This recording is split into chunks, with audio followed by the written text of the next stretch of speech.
Good morning and welcome to Friday here at OSU. You can see it's Friday. I'm wearing my orange shirt, and that's always a good sign that it's Friday and a ball game is on its way.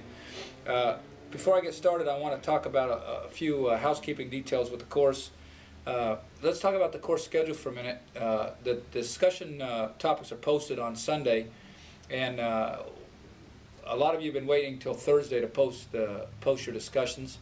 That may be because everybody's just getting onto the course and getting in, but in the future what we'd like to do is make sure that you're trying to post or being involved in that discussion at least for 15 minutes every day to try to respond to other people and try to get into the discussion. One thing about that is that'll help us because we have to summarize all the discussion so that I can talk to you on Friday morning, and that discussion closes Thursday night. So the quicker that you can get that discussion in there, the better job we can do of having that material and be able to respond to you. So just to go back to what we did this week, talking about sustainability, some very interesting things were posted. I learned a little bit from y'all. It was kind of fun. It's always the case.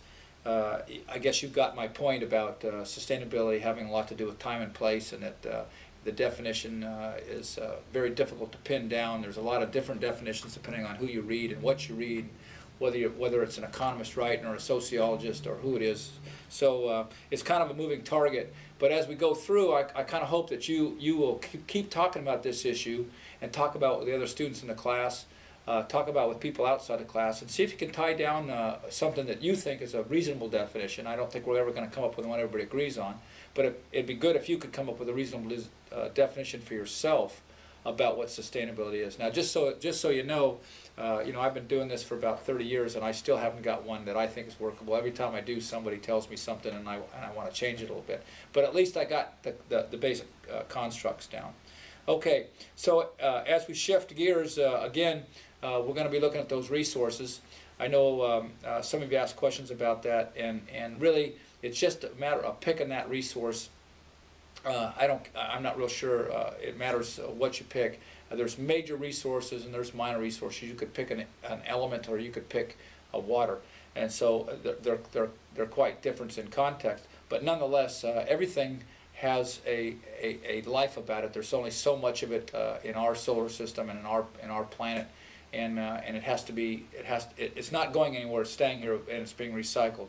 The question is whether you can get it back out of that system, or whether it's so diffuse that you can never get it again.